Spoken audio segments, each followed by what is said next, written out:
Hi guys, my name is Atala and this is Atala Talks Books.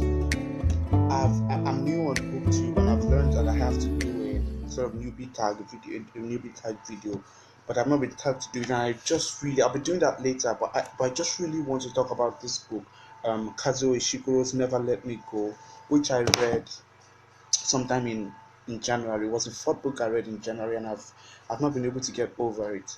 I don't know. I don't want to give anything away, but um, it's the story of um, Kathy, Ruth, and Tommy. The story of their childhood in an English boarding school called Aylsham. This boarding school is it's a peculiar kind of boarding school. It's not the regular kind of school. God, I really don't want to give anything away. But anyway, it's told in the perspective, or it's told in first person from the point of view of Kathy H. And it's told in her memory. So she's an adult now. She's, I think, 31 years old. And she's telling the story from her memory, the story of their childhood from her memory. I just really want to say that Kazuo Ishiguro is a genius. I mean, my goodness, the is I'm fascinated by how it plays in memory. How so I've already been said on BookTube that there's a particular video I watched. I can't remember by whom now. That said, and she says that she found it boring. She found this book boring because there were just stories. It was like so if someone you meet at a party telling you stories about people you don't know, and funny enough, that's what I found fascinating about this book, because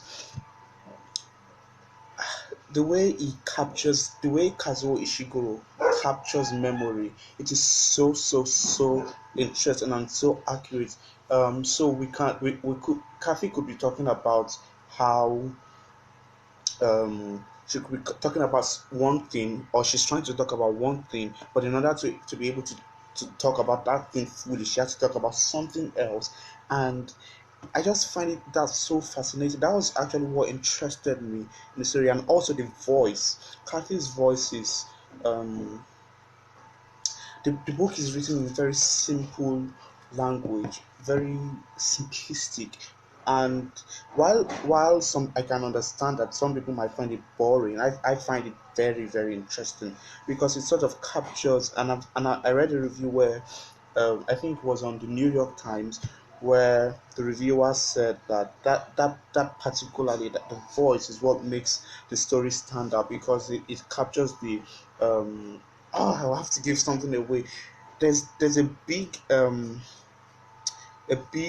discovery they're going to make um as you read this book. It's not very obvious from the beginning, but towards the ending, there's a big discovery you're going to make that is really the point of the whole story. And I'm really trying not to um not to give anything up. But anyway, I found the themes quite intriguing. They are the themes of childhood, the beauty of childhood, the theme of memory, um, and the failure of humanity, the um, and also the I think it also celebrates humanity, because in the end, what the book is really about um is humanity. So I find this book very interesting. And I mean, no wonder. I mean, I can't believe it took so long for Kazuo Ishiguro to win the Nobel Prize, but it did. And yeah, it's really interesting. And I'll give it a 4.5 out of 5 stars. I just really enjoyed it, and it also made me cry. It's also a book that made me cry. So there's so much I feel for this book. I don't imagine that I'm going to read any book this year that's going to beat this. But the year has just begun. So anyway, that's it about. My thoughts are a bit muddled up, but that's it about Kazuo Ishiguro's Never Let Me Go. Thank you for watching, and I hope you subscribe. Um,